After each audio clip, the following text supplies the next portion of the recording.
Exercise का question number 1 है, how does the force of gravitation between two object change when the distance between them reduce to half. वो कह रहा है दो ऑब्जेक्ट हैं, अगर उनका डिस्टेंस को हाफ कर दिया जाए तो उनकी ग्रेविटेशनल फोर्स में क्या चेंज आएगा, ये हमें बताना है। तो हमने देखा जब भी फोर्स और डिस्टेंस की रिलेशन बनती है तो फोर्स इन्वर्सली प्रोपोर्शनल टू कितना डी स्क्वायर होता है। अगर डिस्टेंस कितना हो गया हाफ, डी इक्वल टू कितना 1/2 रख देते हैं, तो एफ डायरेक्टली प्रोपोर्शनल टू कितना 1/2 का होल स्क्वायर। तो एफ डायरेक्टली प्रोपोर्शनल टू कितना 1/1 का 1 और 2 का कितना 4। तो एफ डायरेक्ट ये चला जाएगा ऊपर तो कितना 4। जब डिस्टेंस हाफ हो जाएगा तो फोर्स कितना हो जाएगा 4 time. Gravitational force act on all object in proportion to their masses. Why then a heavy object does not fall faster than a light object. जो कह रहा है जो ग्रेविटेशनल फोर्स है हर एक ऑब्जेक्ट पर सेम लगता है ऑब्जेक्ट, तो जो हैवी ऑब्जेक्ट है फास्टर ऑब्जेक्ट से जल्दी नीचे क्यों नहीं गिरते हैं, ये हमें बताना है। तो किसी भी अगर हम एक सर्टेन हाइट से, मान लो ये हमारी कोई हाइट है, हमने ले लिया h, यहाँ से अगर हम कोई ऑब्जेक्ट फेंकते हैं, चाहे वो लाइट ऑब्जेक्ट हो चाहे वो हैवी ऑब्जेक्ट हो, तो जो ग्रेविटेशनल फोर्स लगेगा, जो हमारा होता है ग्रेविटेशनल फोर्स कितना 9.8 मीटर पर सेकंड स्क्वायर।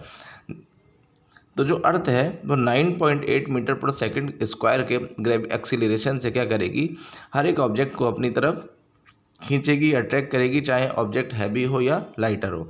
तो अगर हम किसी हाइट से किसी ऑब्जेक्ट को फेंकते हैं, चाहे वो हल्का हो चाहे वो भारी हो, चाहे वो लाइटर हो चाहे वो हैवी हो, तो जो अर्थ एक्सीलरेशन लगाएगी अपनी तरफ उसको खींचने का, वो क्या लगाएगी, सेम लगाएगी 9.8 मीटर पर सेकंड स्क्वायर।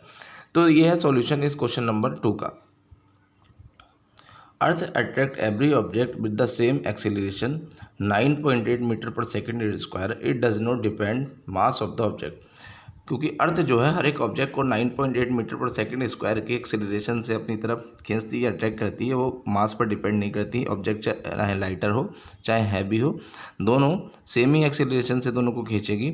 लेकिन अगर ऑब्जेक्ट ज़्यादा हल्का होता है तो उस पर एयर रेजिस्टेंस लग जाता है, मतलब एयर क्या करती है, अपना रेजिस्टेंस लगाती है। इसलिए जो हल्का ऑब्जेक्ट है, बहुत ज़्यादा ऑब्जेक्ट, जैसे मान लो एक पेपर हमने ऊपर से फेंका और एक पत्थर हमने ऊपर से फेंका, तो जो पत्थर होगा वो जल्दी आके गिरेगा और जो पेपर है वो देर में आके गिरेगा।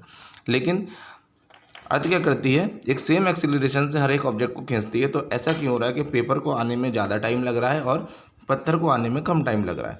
तो ड्यू टू एयर रेजिस्टेंस, क्योंकि जो पेपर है वो उसको मोड़ दें, उसका एक बिंडा बना दें और उसको ऊपर से फेंके, तो पत्थर और उस बिंडे दोनों में टाइम का लगेगा सेम।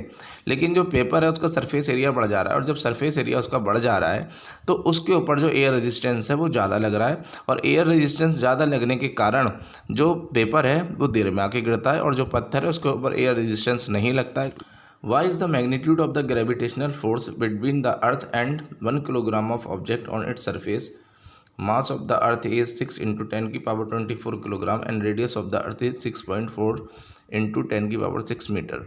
और एक 1 किलोग्राम ऑफ ऑब्जेक्ट के बीच में कितना ग्रेविटेशनल फोर्स लगेगा ये हमें बताना है, और हमें मास ऑफ द अर्थ भी दे रखा है, हमें रेडियस ऑफ द अर्थ भी दे रखा है। करते हैं इसको सॉल्व। बोला होता है यूनिवर्सल लॉ ऑफ ग्रेविटेशन, तो F इक्वल टू कितना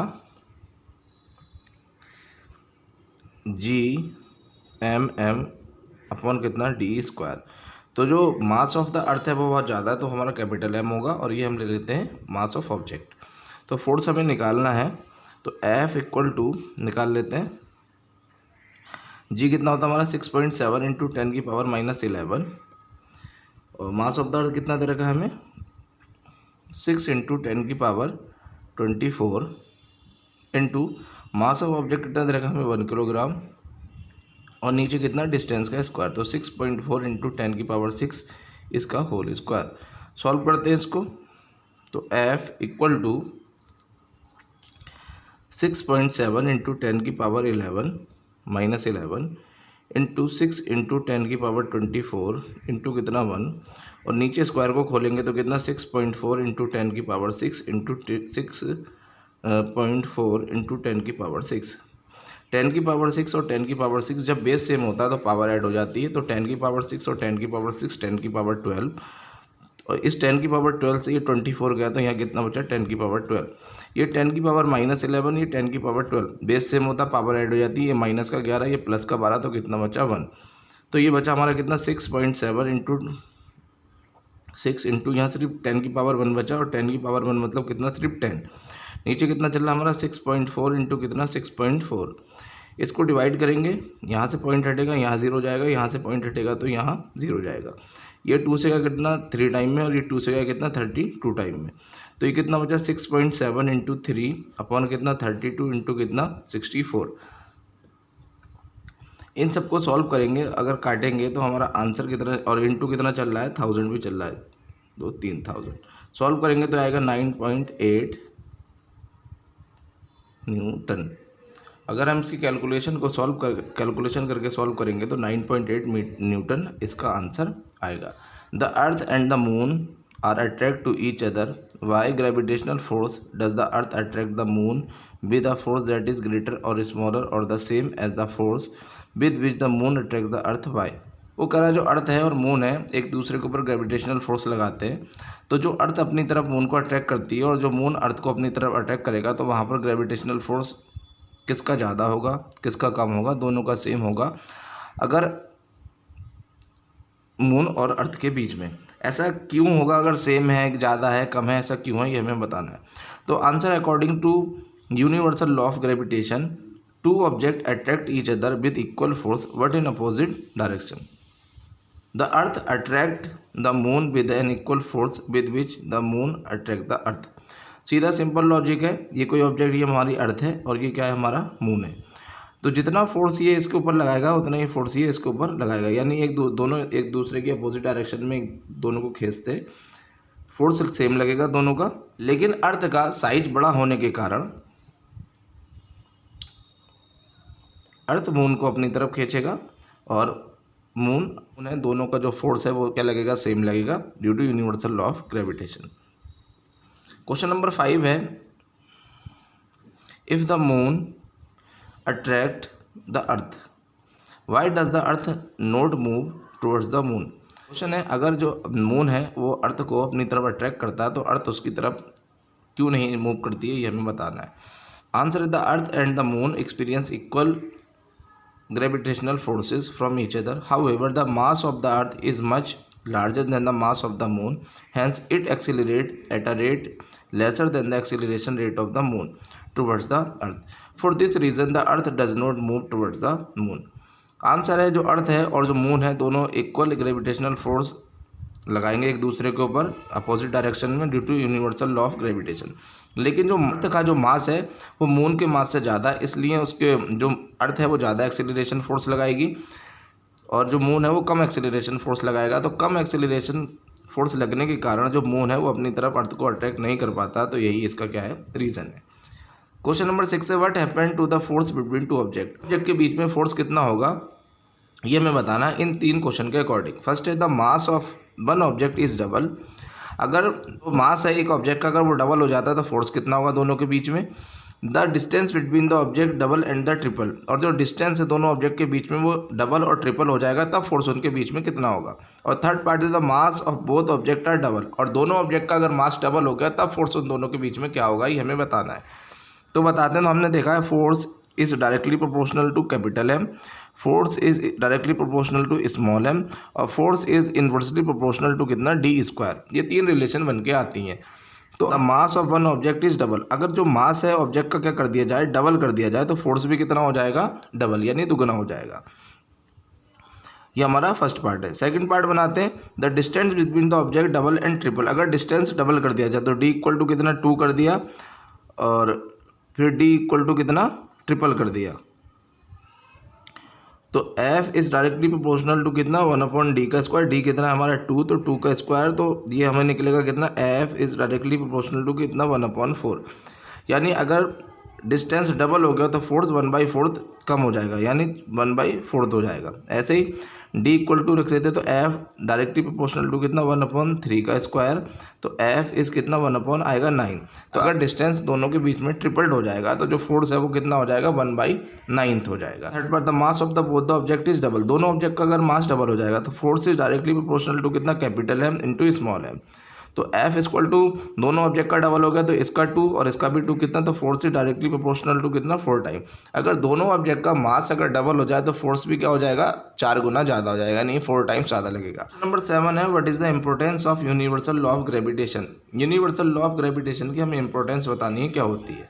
आंसर है the universal law of gravitation proves that every object in the universe attract every other object. दुनिया में कोई भी दो ऑब्जेक्ट है वो हर एक दोनों एक दूसरे को क्या करते हैं, अपनी तरफ अट्रैक्ट करते हैं। यही हमारा यूनिवर्सल लॉ ऑफ ग्रेविटेशन का इंपॉर्टेंस है। What is the acceleration of free fall. Free fall का एक्सीलरेशन क्या होगा ये हमें बताना है। आंसर है when object fall towards the earth under the effect of gravitational force alone then they are said to be in free fall. Acceleration of free fall is 9.8 metre per second square which is constant for all object. अगर किसी भी object को हम certain height से, मतलब किसी भी height से अगर सिर्फ छोड़ दे तो बिना उस पर कुछ वेलोसिटी लगा के वो अर्थ की तरफ अट्रैक्ट हो जाएगा। इसी को हम बोलते हैं क्या, फ्री फॉल। या किसी ऑब्जेक्ट को हम जब नीचे वर्टिकली थ्रो करते हैं, एयर में थ्रो करते हैं, तो ऑब्जेक्ट एक सर्टेन हाइट तक जाता है फिर वापस आके नीचे गिर जाता है। तो जिस हाइट से ऑब्जेक्ट वापस रिटर्न होता है वहाँ से उसी को हम बोलते हैं क्या, फ्री फॉल। यानी किसी हाइट से अगर किसी ऑब्जेक्ट को छोड़ा जाए, जैसे मान लो ये कुछ हाइट है, यहाँ से किसी ऑब्जेक्ट को छोड़ा तो ऑब्जेक्ट क्या होगा, नीचे अर्थ की तरफ आएगा। बिना वेलोसिटी दिए किसी ऑब्जेक्ट को एक सर्टेन हाइट से छोड़ते हैं तो वो अर्थ की तरफ अट्रैक्ट होता है और इसी को हम क्या बोलते हैं, फ्री फॉल बोलते हैं। क्वेश्चन नंबर 9 है what do we call the gravitational between the earth and an object. Earth और ऑब्जेक्ट के बीच में लगने वाले ग्रेविटेशनल को हम क्या कहेंगे, ये हमें बताना है।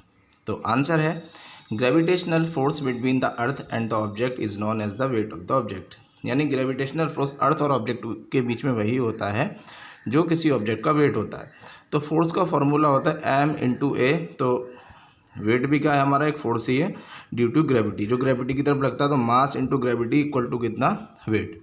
ये हमारा ग्रेविटेशनल फोर्स है। Amit weighs few gram of gold at the poles as per the instruction of one of his friend. He hands over the same when he meets him at the equator. Will the friend agree with the weight of gold bought? If not, why? Hint: the average value of G is greater than at the pole than at the equator. Question है, अमित ने कुछ ग्राम of gold खरीदा पोल पर और उसने अपने friend को hand over किया वो इक्वेटर पर। तो विल द फ्रेंड एग्री, क्या फ्रेंड एग्री होगा जो उसने वेट उसको इक्वेटर पे दिया है वो सही है या नहीं है। अगर नहीं है तो हमें बताना है कि क्यों नहीं है और हमें हिंट दे रखी है। तो जो एवरेज वैल्यू है जी की वो ज़्यादा है किस पर, पोल पर, that of the equator, equator से। तो ये हमारा अर्थ है। अर्थ की शेप कैसी होती है, ओवल की तरह। तो ये हमने बना लिया, लगभग सही नहीं बना लेकिन आप इमेजिन कर लेना। ये हमारा अर्थ है। ये क्या है, अर्थ का सेंटर यहाँ ये होता है, इस साइड में जाते हैं तो पोल और ऊपर की साइड में होता है इक्वेटर। अमित ने यहाँ पोल पर खरीदा गोल्ड और उसको वो देगा इक्वेटर पर। तो यहाँ पर उसने बोला the value of g is greater than at the pole. जो वैल्यू जी की जो वैल्यू है यानी जो ग्रेविटेशनल फोर्स है वो ज़्यादा होगा किस पर, पोल पर। किससे, इक्वेटर से। जी की वो ज़्यादा है पोल पर, तो जिसका ग्रेविटेशन ज़्यादा वहाँ पर वेट होगा ज़्यादा, जहाँ पर ग्रेविटेशन होगा कम वहाँ पर वेट होगा कम। तो पोल पर वेट होगा ज़्यादा और इक्वेटर पर वेट होगा कम। यानी जो गोल्ड अमित ने खरीदा जब उसने अपने फ्रेंड को इक्वेटर पे दिया तो वहाँ पर क्या आएगा, जो वो गोल्ड अपने फ्रेंड को इक्वेटर पे देगा तो वहाँ पर जो वेट आएगा उसका वो क्या आएगा, कम आएगा। ऐसा ना, why will a sheet of paper fall slower than one that is crumpled into. इसी पेपर की जो शीट है वो स्लोअर गिरेगी अर्थ के ऊपर अगर उसको हम क्रम्पल्ड कर दें या बना दें, बॉल की शेप देते हैं उससे। तो अगर उसको बॉल की शेप दे देते हैं तो वो अर्थ पे जल्दी गिरेगी। अगर उसको शीट ऑफ पेपर की फॉर्म में गिराएंगे तो वो देर में गिरेगा। ये हमें बताना है ऐसा क्यों होगा। आंसर है when a sheet of paper crumbled into a ball then density increases, hence resistance to its motion through the air decreases and its fall faster than the sheet of paper. तो वही same reason है, जब हम किसी paper को ऊपर से फेंकेंगे तो जो उसकी डेंसिटी है वो कम होगी किसकी, एयर की डेंसिटी से, इसलिए उसको टाइम लगेगा ज़्यादा क्योंकि एयर रेजिस्टेंस उस पर लगाएगा ज़्यादा। और जब उसको हम बॉल में कन्वर्ट कर देंगे तो डेंसिटी क्या हो जाएगी, बढ़ जाएगी। तो जो पेपर है जो बॉल में कन्वर्ट हो गया उसकी डेंसिटी बढ़ गई और अर्थ की डेंसिटी क्या हो गई, कम हो गई। तो एयर रेजिस्टेंस उस पर लगेगा कम। तो एयर रेजिस्टेंस कम लगेगा तो कोई भी ऑब्जेक्ट ऊपर से जल्दी गिरेगा। अगर एयर रेजिस्टेंस ज़्यादा लगेगा तो कोई भी ऑब्जेक्ट ऊपर से देर में गिरेगा। तो यही रीज़न रहता है कि जो शीट होती है यानी अगर कोई भी हम पेज ऊपर से फेंकें तो वो देर में गिरता है और उसी को अगर हम क्रम्बल्ड करके एक बॉल बना दें और उसको फेंकें तो वो जल्दी गिरता है due to resistance of air, air के रेजिस्टेंस की वजह से। Question number 12, gravitational force on the surface of the moon is only 1/6 as strong as gravitational force on the earth. What is the weight newtons of a 10 kilogram object on the moon and on the earth. वो कह रहा है जो gravitational force है surface of the moon पर वो 1/6 है as the strong gravitational force on the earth, यानी अर्थ का 1/6 है किस पर, मून पर. तो what is the weight of Newton's, तो हमें बताना है वेट बताना है न्यूटन्स में of a 10 kilogram of object. एक 10 किलोग्राम का ऑब्जेक्ट है अर्थ पर और मून पर दोनों का, और इसका मून पर कितना वेट होगा. तो निकाल लेते हैं. तो वेट इक्वल टू कितना, मास इंटू कितना होता है जी. तो जी की वैल्यू कितनी होती है 9.8 मीटर पर सेकंड स्क्वायर, ये रहती है कांस्टेंट. तो W equal to mass of earth, M की वैल्यू कितनी है 10 और जी कितना है हमारा 9.8. मल्टीप्लाई करेंगे तो ये कितना आएगा 98 न्यूटन. तो वेट ऑफ अर्थ कितना आया 98 न्यूटन. अब इसी ऑब्जेक्ट का हम निकालते हैं किस पर, मून पर. तो weight of moon equal to कितना 1/6 of weight of earth of an object. मतलब किसी भी ऑब्जेक्ट का जो वेट अर्थ पर होता है उसका 1/6 होता है किस पर, मून पर. तो weight of moon of object कितना 1/6 और अर्थ पर कितना निकाला हमने 98. इसको डिवाइड करेंगे तो ये आएगा हमारा कितना 16.3 न्यूटन. यानी अगर अर्थ पे किसी ऑब्जेक्ट का वेट 98 न्यूटन है तो मून पर उस ऑब्जेक्ट का वेट कितना होगा 16.3 न्यूटन. तो ये था सॉल्यूशन. क्वेश्चन नंबर 13 है, a ball is thrown vertically upwards with the velocity of 49 metre per second. Calculate. First part है the maximum height to which it rises और second part the total time it takes to return to the surface of the earth. Question number 13 में वो कह रहा है एक ball को vertically upward फेंका गया, उसकी जो वेलोसिटी थी 49 मीटर पर सेकंड. तो हमें कैलकुलेट करना है मैक्सिमम हाइट और दूसरा हमें टोटल टाइम अर्थ पे कितनी देर में वो वापस आया. ये कोई यहाँ खड़ा उसने ऊपर की साइड में फेंका, तो कोई भी ऑब्जेक्ट को अर्थ अपनी तरफ अट्रैक्ट करता है इधर नीचे की साइड में, ऑब्जेक्ट फेंक रहे हैं हम ऊपर की साइड में. जब भी मोशन अपोजिट डायरेक्शन में होता है तो वहाँ पर जी की वैल्यू हम लेते हैं माइनस में. तो जी इक्वल टू आएगा हमारा कितना -9.8 metre per second square. Velocity कितनी है 49 metre per second square. Final velocity जब उसको फेंकेंगे तो फाइनल वेलोसिटी लास्ट में जहाँ वो रुकेगा जाके हो जाएगी 0.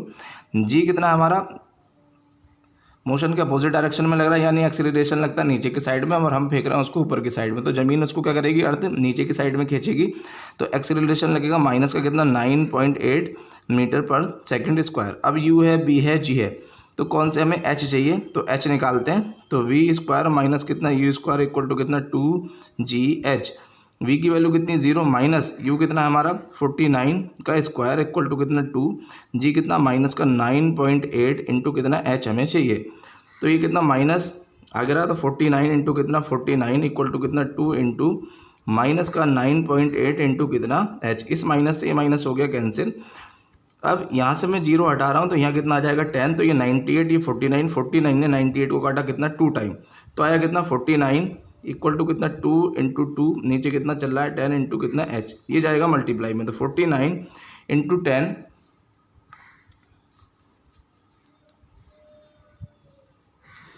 49 इंटू 10 यहाँ कर लेते हैं कैलकुलेशन. तो 49 इंटू 10 और डिवाइडेड में कितना जा रहा है 2 इंटू 2 इक्वल टू कितना एच. ये इसको काटेगा कितना 5 टाइम में. तो 49 इंटू कितना 5 डिवाइडेड बाई 2 इक्वल टू कितना एच. तो मल्टीप्लाई करेंगे तो आएगा कितना 245/2 कैंसिल हो गया, आएगा कितना 122.5 मीटर. तो एच हमें कितना मिला 122.5 मीटर. अब निकालना है टाइम. एच है कितना 122.5 मीटर. हमारे पास यू है कितना 49 metre per second square, sorry metre per second, और जी हमारे पास कितना 9.8 मीटर पर सेकंड स्क्वायर. अब हमें टी चाहिए, तो टी के 2 होते हैं, निकाल लेते हैं. तो वी इक्वल टू कितना u plus A T. V equal to u plus A T, ये कितना है हमारा 0. u की वैल्यू कितनी है 49 इंटू कितना ए की जगह लगेगा जी कितना माइनस का 9.8 इंटू कितना टाइम हमें चाहिए. ये प्लस आएगा, सॉरी यहाँ प्लस. तो 49 प्लस का इधर आएगा तो कितना माइनस का 49 इक्वल टू कितना माइनस का 9.8 इंटू कितना टी. तो माइनस से माइनस हो गया कैंसिल. तो 49 अपॉन कितना 98 इक्वल टू कितना टी. ये कैंसिल हुआ कितना 1/2 टाइम. तो 0.5 9.8 है तो ऊपर कितना 10 भी जाएगा, तो इंटू कितना 10, तो ऊपर आएगा कितना हमारा 10, नीचे कितना 2, कैंसिल होकर कितना मिला 5, तो टी की वैल्यू कितनी मिली 5 सेकेंड। क्योंकि 9 पॉइंट है, यहाँ से पॉइंट हटेगा तो यहाँ इसके नीचे 10 आ जाएगा और इस 10 को हम यहाँ भेज देंगे और ये हमारा सॉल्यूशन निकला कितना 5 सेकेंड। तो ये था सॉल्यूशन हमारा क्वेश्चन नंबर 13 के फर्स्ट और सेकंड पार्ट का। अब हम बनाते हैं क्वेश्चन नंबर 14। क्वेश्चन है, a stone is released from the top of a tower of height 19.6 meter, calculate its final velocity just before touching the ground. Question है कि स्टोन को टावर के, कोई टावर बना लेते हैं, इस टावर है, इस टावर के टॉप से एक स्टोन को ड्रॉप किया गया नीचे की साइड में इधर, तो और जो हाइट है इस टावर की वो कितनी है 19.6 मीटर है। तो हमें इसकी फाइनल वेलोसिटी बतानी है, जब ये ग्राउंड से टच हुआ तब इसकी फाइनल वेलोसिटी कितनी थी हमें बताना है। तो किसी भी ऑब्जेक्ट को जब यहाँ से छोड़ा तो उसकी इनिशियल वेलोसिटी कितनी है 0, तो इनिशियल वेलोसिटी कितनी है 0, फाइनल वेलोसिटी हमें निकालनी है, इस पर लगाया हमने क्वेश्चन मार्क। एच हाइट कितनी दे रखी है हमें 19.6 मीटर, एच और एस बात एक ही है, ए और जी वो भी बात एक ही है इस वाली कंडीशन में। एच तो कह रहा है कैलकुलेट्स, अब हमारे पास बी है, यू है और जी लिख लेते हैं। जी कितना हमारे पास नीचे ही फेंक रहा है तो प्लस का ही आएगा कितना 9.8 मीटर पर सेकेंड स्क्वायर। लगाते हैं तो हमारे पास 3 इक्वेशन ऑफ मोशन होती है, उसमें से यूज़ करते हैं कि इसका बी है, यू है, एच है और जी है, तो कितना वी स्क्वायर माइनस कितना यू स्क्वायर इक्वल टू कितना 2GH। वी हमें चाहिए माइनस कितना ये 0 का स्क्वायर इक्वल टू कितना 2, जी की वैल्यू कितनी है 9.8 इंटू एच कितना है 19.6, तो वी स्क्वायर ये तो 0 हो गया, तो 2 इंटू कितना 9.8 इंटू कितना 19.6, यहाँ से पॉइंट हटा यहाँ 10 आएगा, यहाँ से पॉइंट हटा तो यहाँ 10 आएगा, तो वी स्क्वायर की वैल्यू कितनी 2 इंटू कितना 98 इंटू 196 होता है 98 इंटू कितना 2, इसके फैक्टर कर लेंगे और नीचे कितना चल रहा है 10 इंटू 10 कितना 100। सॉल्व कर लेते हैं यहाँ, तो वी स्क्वायर इक्वल टू कितना चल रहा है हमारा, इसके ऊपर से स्क्वायर हटेगा तो इस पूरे नंबर के ऊपर रूट लगेगा, तो कितना 2 इंटू 2 इंटू 98 इंटू कितना 98 इंटू कितना 100, इन 2 में से एक 2 बाहर आ गया, इन दो 98 में से एक 98 बाहर आ गया और इन नीचे 100 में से नीचे 10 बाहर आ गया, जो जहाँ है उधर ही आएगा। ऊपर कॉमन निकल रहा है तो ऊपर निकालेंगे, नीचे कॉमन निकल रहा है तो नीचे निकालेंगे, तो ये कितना वी, तो वी की वैल्यू मल्टीप्लाई करेंगे 98 की 2 से तो कितना 196 डिवाइडेड बाई कितना 10, तो वी की वैल्यू कितनी मिली 19.6 मीटर पर सेकंड, यानी जितनी इस ऑब्जेक्ट की हाइट है उसकी वेलोसिटी भी क्या होगी उतनी ही होगी 19.6 metre per second. Question number 15 है, a stone is thrown vertically upwards with an initial velocity 40 metre per second, taking g equal to 10 metre per second square, find the maximum height reach by the stone, what is the net displacement and the total distance covered by the stone. किसी object को vertically upward यानी ऊपर की side में फेंका तो उसको velocity दी कितनी स्टार्टिंग में कितनी 40 मीटर पर सेकंड, और जी जो लगा वो 10 मीटर पर सेकंड स्क्वायर है। अब हमने जो अर्थ है वो ग्रेविटी लगाएगी नीचे की साइड में और स्टोन को फेंक रहे हैं ऊपर की साइड में, यानी अपोजिट डायरेक्शन ऑफ मोशन हो रहा है, तो जी लेंगे माइनस में, तो जी की वैल्यू कितनी माइनस का 10 metre per second square, 10 metre per second square है हमारा, तो जी है हमारे पास माइनस का 10 मीटर पर सेकंड स्क्वायर और यू कितना दे रखा हमें, तो इनिशियल वेलोसिटी कितनी है 40 मीटर पर सेकंड और जी कितना माइनस का 10 metre per second square. Final velocity जब भेजेंगे तो यहाँ कोई भी ऑब्जेक्ट रुकेगा और वापस आ जाएगा, तो फाइनल वेलोसिटी कितनी 0। हमें पूछा क्या उसने, find the maximum height, H पूछ रहा है, एच पे लगाते हैं क्वेश्चन मार्क। तो 3 इक्वेशन ऑफ मोशन होती हैं यू जी बी एच, किसमें हमारा again V square equal to कितना minus E square equal to कितना 2GH, बी की वैल्यू कितनी 0 माइनस यू कितना हमारा 40 का स्क्वायर इक्वल टू कितना 2 ऐसी रहा, जी की वैल्यू कितनी माइनस का 10 इंटू एच हमें निकालना, तो खोलते हैं इसको, तो माइनस ऐसा रहा ये कितना हमारा 40 इंटू कितना 40 इक्वल टू कितना 2 इंटू माइनस 10 इंटू कितना एच, इस माइनस से ये माइनस क्या हुआ कैंसिल, एक जीरो से एक जीरो क्या हुआ कैंसिल, यहाँ 2 बचा यहाँ 4 बचा, इस 2 से 2 कैंसिल, 40 इंटू 2 तो कितना 80 इक्वल टू कितना एच, तो हाइट कितनी मिली हमें 80 मीटर, यानी 80 मीटर हमें इसकी क्या मिल गई हाइट मिल गई। अब वो पूछ रहा है टोटल डिस्टेंस हमें निकालना, तो कोई ऑब्जेक्ट यहाँ गया तो 80 यहाँ चला और फिर वापस से नीचे आया तो 80 यहाँ आया, तो 80 कितना हमारा टोटल डिस्टेंस हमें कितना मिला 80 प्लस 80 इक्वल टू कितना 160 मीटर। अब डिस्प्लेसमेंट पूछ रहा है, किसी ऑब्जेक्ट को जब यहाँ भेजा, पोजीशन और फाइनल पोजीशन दोनों क्या सेम है, यानी जहाँ से फेंका और ऑब्जेक्ट वहीं पर वापस आ गया तो डिस्प्लेसमेंट कितना 0। तो डिस्प्लेसमेंट कितना होगा इक्वल टू 0। क्वेश्चन नंबर 16 है, calculate the force of gravitation between the earth and the sun. Given that the mass of the earth equal to 6 into 10 power 24 kilogram and the sun 2 into 10 की power 30 kilogram, the average distance between the two is 1.5 into 10 की power 11 metre. तो हमें gravitational force निकालना है इन दोनों के बीच में। तो फोर्स कितना होता है, F equal to universal law of gravitation, सब में लगेगा कितना G capital M into small m upon कितना D स्क्वायर। तो मास ऑफ अर्थ जिसका ज़्यादा लिख लेते हैं तो 10 की पावर कितना 30। तो मास ऑफ कैपिटल M आएगा हमारा सन का कितना 2 इंटू 10 की पावर 30 किलोग्राम, और मास ऑफ अर्थ हमें कितना दे रखा है, ये स्मॉल m आएगा हमारा 6 इंटू 10 की पावर कितना 24 किलोग्राम, और डिस्टेंस कितना दे रखा है दोनों के बीच में 1.5 इंटू 10 की पावर 11 मीटर।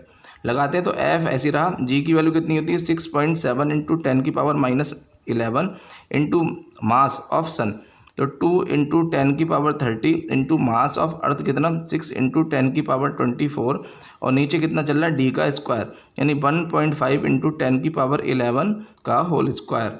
खोलते हैं इसको तो F इक्वल टू कितना 6.7 इंटू 10 की पावर -11 इंटू 2 इंटू 10 की पावर 30 इंटू 6 इंटू 10 की पावर कितना 24। नीचे इसको खोलेंगे तो कितना 1.5 इंटू 10 की पावर 11 इंटू 1.5 इंटू 10 की पावर 11। खोल लिया। अब ये 11 और 11 कितना पावर बेस सेम में पावर ऐड हो जाती है दोनों प्लस का, तो 22 और 11 11 22, 24 को काटेगा तो कितना ये 2 टाइम में, यहाँ 30 और 32 और ये 11 ने इसको काटा तो कितना बना 21। तो F इक्वल टू कितना 6.7 इंटू 2 इंटू कितना 6 इंटू 10 की पावर कितना 21, और नीचे कितना चल रहा है 15 1.5 इंटू कितना 1.5। पावर सॉल्व कर ली, 10 की पावर 11 10 की पावर 11, तो बेस से में पावर ऐड हो जाएगी तो 10 की पावर 22, ऊपर भी प्लस 22 नीचे भी प्लस 22, कट गया तो 24 में से 22 गया तो कितना बचा 2, और जब 2 यहाँ बचा और ये 30 में से 11 गया तो कितना बचा 19, और 19 और 2 तो कितना 21। अब यहाँ से पॉइंट हटेगा तो ये इसका पॉइंट खा गया, यहाँ से पॉइंट हटेगा तो एक 10 और एक्स्ट्रा आ गया। तो सॉल्व कर लेते हैं, तो F इक्वल टू कितना आया हमारा 67 इंटू कितना 2 इंटू 6 इंटू कितना 10 इंटू कितना 10 की पावर 21, नीचे कितना चल रहा है 15 बचा इंटू कितना 15, क्योंकि एक नंबर से पहले पॉइंट यहाँ हटेगा तो उतना ही 10 ऊपर आएगा, अगर ऊपर वाले से हटाएंगे तो उतना ही 10 नीचे आएगा, तो एक पॉइंट से एक पॉइंट कैंसिल भी हो जाता है।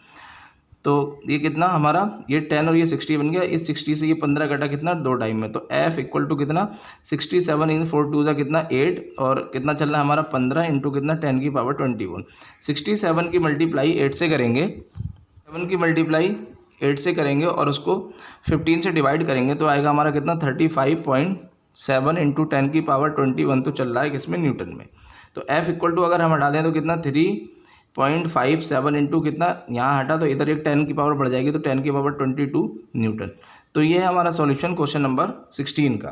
क्वेश्चन नंबर 17 है, a stone is allowed to fall from the top of a tower 100 meter high at the same time. दोनों स्टोन कहाँ आके मिलेंगे ये हमें बताना है, और कब मिलेंगे ये हमें बताना है। यानी हमसे दोनों के हाइट का डिफरेंस पूछा है और दूसरा हमसे टाइम पूछा है। तो बना लेते हैं डायग्राम। ये हमारी एक 100 मीटर की बिल्डिंग है, ये ए पॉइंट है और ये कोई हमारा बी पॉइंट।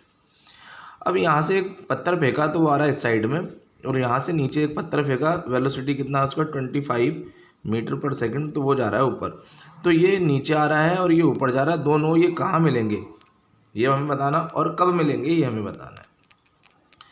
तो एक कोई पर्सन ऊपर खड़ा है और कोई पर्सन नीचे खड़ा है, वो ऊपर से फेंक रहा है, ये नीचे से फेंक रहा है, यानी जब दोनों फेंकेंगे तो हाइट तो सेम ही है, यानी पहले वाले की हाइट और दूसरे वाले की हाइट को प्लस कर लो तो वो किसके इक्वल है, टोटल हाइट यानी 100 के इक्वल। तो निकाल लेते हैं, ये ऊपर से फेंक रहा है h हाइट से और नीचे ये फेंक रहा है हमारा h डैश हाइट से। तो पहले ऊपर वाली कंडीशन में देख लेते हैं, जो ऊपर से फेंक रहा है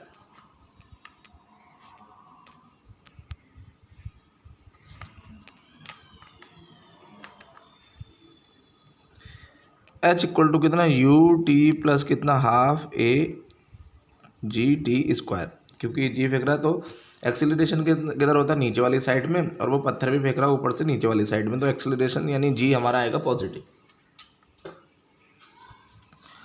दूसरी कंडीशन, जब ऊपर से फेंकेगा तो इसमें इनिशियल वेलोसिटी कितनी होगी, 0। टाइम हमें नहीं पता कितना लग रहा है, क्योंकि टाइम तो हमें निकालना है, बाकी वैल्यू रख देते हैं। तो h इक्वल टू कितना, u कितना 0, टाइम हमें नहीं पता, प्लस कितना हाफ ऐसी रहा, g की वैल्यू कितनी है 9.8, और टाइम का स्क्वायर ऐसी रखा हमने। तो 0 इंटू टी, ये तो बना हमारा 0, प्लस कितना, ये इससे कटा तो कितना 4.9 टी स्क्वायर, इसको बना हमने इक्वेशन 1। अब जो यहाँ से फेंक रहा है वो एच डैश हाइट से यहाँ तक गया होगा, दोनों यहाँ मिले मानो, इसकी एच हाइट इसकी एच डैश हाइट, और टोटल कितना है 100, यानी टावर के एक अपोजिट डायरेक्शन में फेंक रहा है, एक नीचे फेंक रहा है।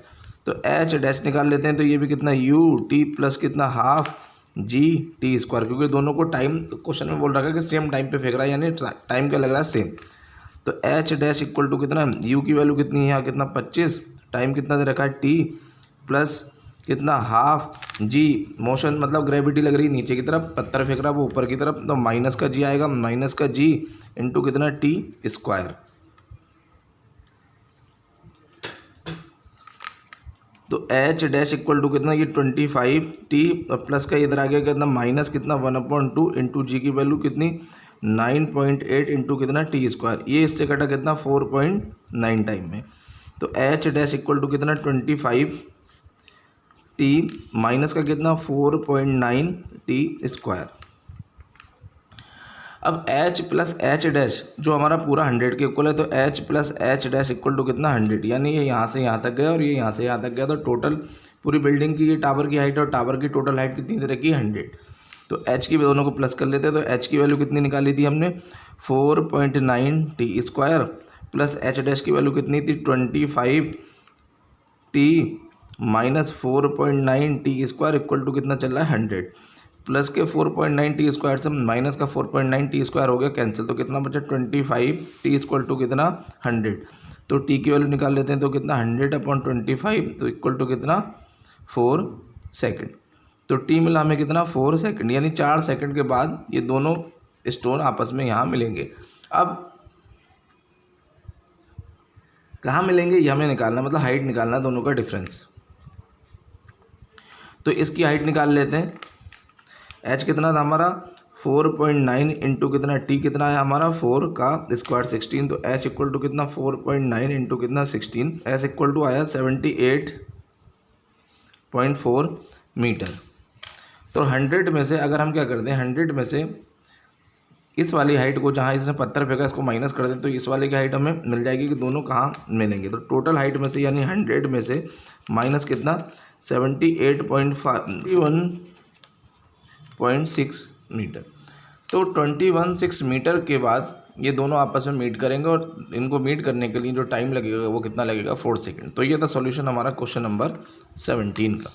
क्वेश्चन नंबर 18 का, a ball thrown up vertically returns to thrower after 6 second. Find first part is the velocity with which it was thrown up, second the maximum height it reached, and C position of after 4 second.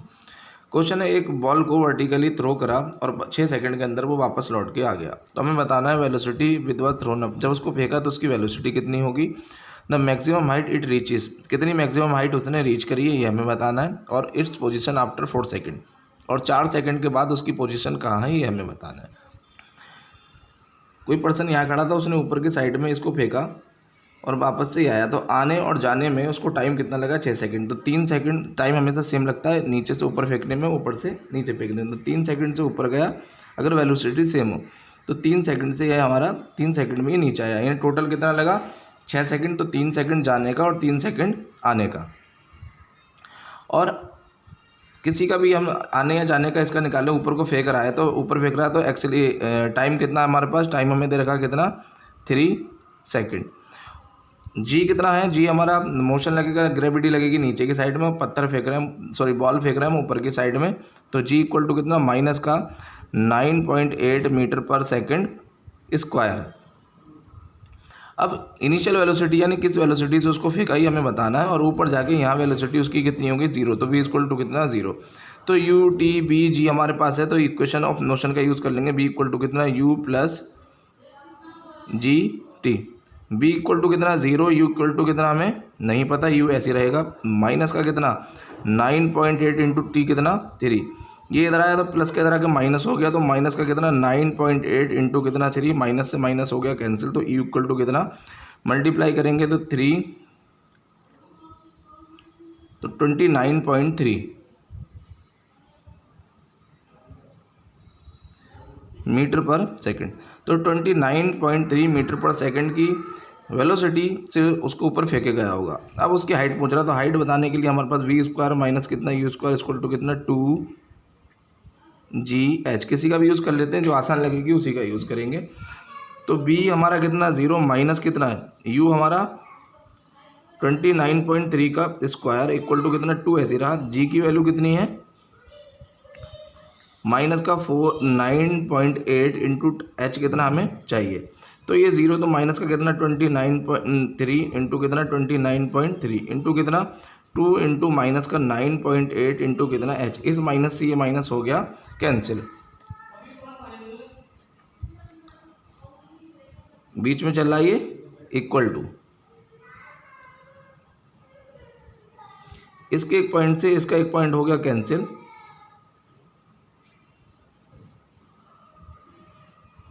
Sir 294 आएगा ये 294। 98 तो हमारा कितना बचा 29.4 into कितना 294, क्योंकि एक point से एक पॉइंट कैंसिल कर दिया। 2 इंटू कितना 9.8 इंटू कितना 9.8 नहीं 98, इससे ये कटा कितना 3 टाइम में। तो 29.4 इंटू कितना 3 डिवाइडेड बाई 2 इक्वल टू कितना एच। तो एच की वैल्यू हम लोगों को मिलेगी सॉल्व करके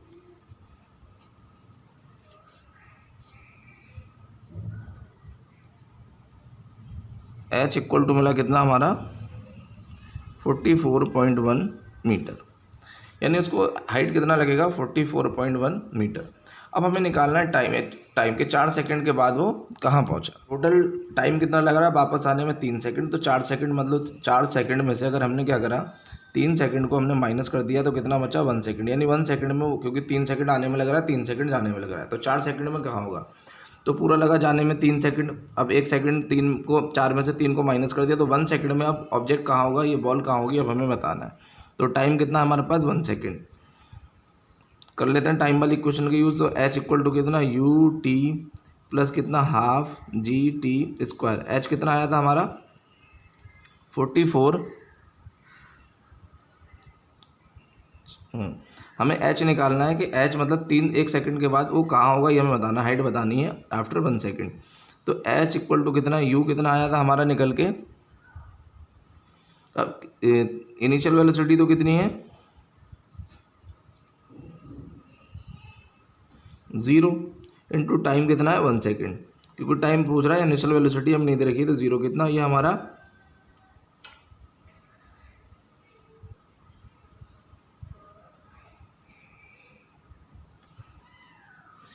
क्योंकि 3 सेकंड ऊपर लगा 1 सेकंड ऊपर आ रहा है, तो मोशन की डायरेक्शन में ही उसका मोशन हो रहा है, एक्सीलरेशन हो रहा है, तो यानी ये हम लेंगे प्लस में। तो प्लस हाफ जी की वैल्यू कितनी 9.8 इंटू टी कितना 1 का स्क्वायर। सॉल्व करेंगे तो एच इक्वल टू कितना ये बना 0, इसने इसको काटा तो कितना प्लस का 4.9 इंटू कितना 1, तो एच की वैल्यू कितनी मिली 4.9 मीटर। यानी 1 सेकंड के बाद जो वॉल होगी वो कहाँ होगी 4.9 मीटर पर होगी। तो ये था सॉल्यूशन हमारा, ये हमें मिला कितना 4 पॉइंट। तो टोटल हाइट कितनी थी हमारी 44.1 मीटर, और ये कितना निकल के आया हमारा 4.9 मीटर। तो निकाल लेते हैं टोटल हाइट। तो टोटल में से इसको माइनस कर लेते हैं, तो 44.1 माइनस कितना 4.9, तो ये निकल के सॉल्व होगा हमारा कितना 39.2 मीटर। यानी 4 सेकंड के बाद ऑब्जेक्ट जो होगा, जो बॉल होगी वो कहाँ होगी 39.2 मीटर पर होगी। तो ये था सॉल्यूशन हमारा क्वेश्चन नंबर 18 का। क्वेश्चन नंबर 19 है, in what direction does the buoyant force on an object emerge in a liquid act. किसी भी लिक्विड के अंदर जो बायोंड फोर्स है वो किस डायरेक्शन में लगती है हमें बताना है। आंसर है an object emerge in a liquid experience buoyant force in the upward direction. कोई भी ऑब्जेक्ट जब लिक्विड में जाता है तो उसके ऊपर जो बायोंड फोर्स लगती है वो ऊपर की साइड में लगती है। जैसे एक एग्जांपल बना के देख लेते हैं, ये हमारा पानी का एक बीकर है,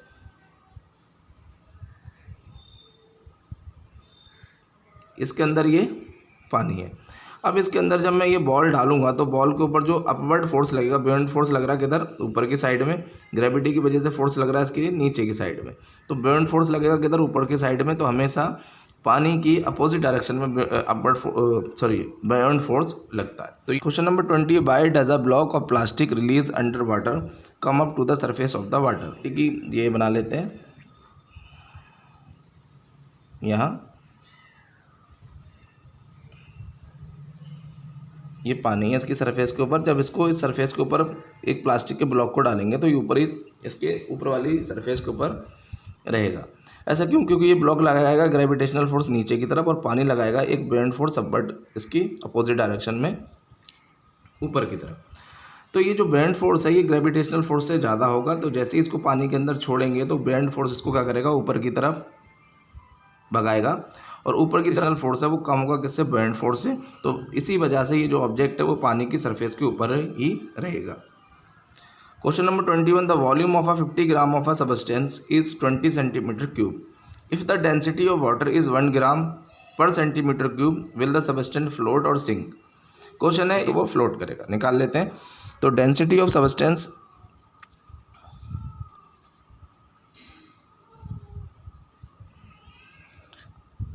डेंसिटी इक्वल टू कितना होता है, मास अपॉन वॉल्यूम। तो मास ऑफ सबस्टेंस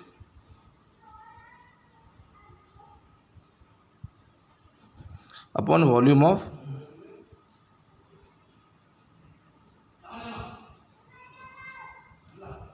तो मास ऑफ सबस्टेंस कितना दे रखा 50 ग्राम और वॉल्यूम कितना 20, एक जीरो से ये गिरा, ये कितना हमारा 2.5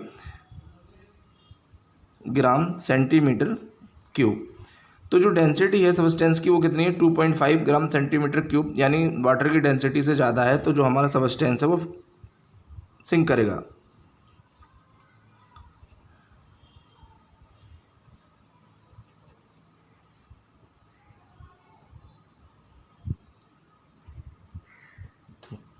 क्वेश्चन नंबर 22 है, इस एक्सरसाइज का लास्ट क्वेश्चन है।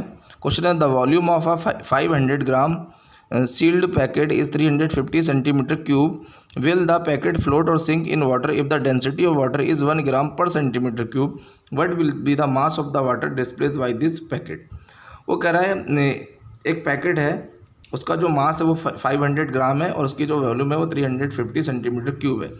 फिर वो कह रहा है डेंसिटी दे रखी है वाटर की 1 ग्राम पर सेंटीमीटर क्यूब। तो जो पैकेट है वो पानी के अंदर फ्लोट करेगा या फिर सिंक करेगा ये हमें बताना है, और कितना पानी वो डिस्पर्स करेगा ये हमें बताना है, डिस्प्लेस करेगा। तो कोई भी ऑब्जेक्ट उतना ही पानी डिस्प्लेस करता है जितना उसका वेट होता है। तो सबसे पहले डेंसिटी निकाल लेते हैं।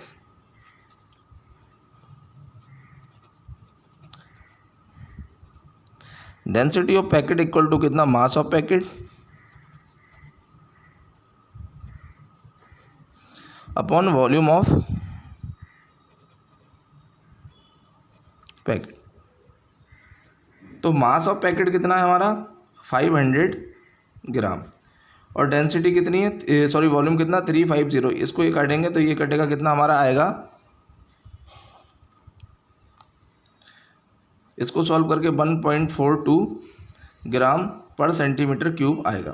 तो ये डेंसिटी किसका है हमारा पैकेट का। तो वाटर का डेंसिटी कितना था 1 ग्राम पर सेंटीमीटर क्यूब और जो पैकेट है उसका डेंसिटी आया 1.42 ग्राम, यानी इससे ज़्यादा। तो पैकेट क्या करेगा, सिंक करेगा।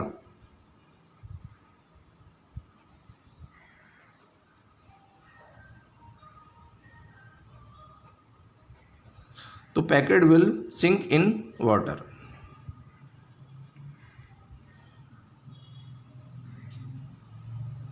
और उतना ही कोई भी ऑब्जेक्ट उतना ही पानी डिस्प्लेस करता है जितना उसका होता है वेट। तो निकाल लेते हैं, W इक्वल टू कितना m इंटू जी।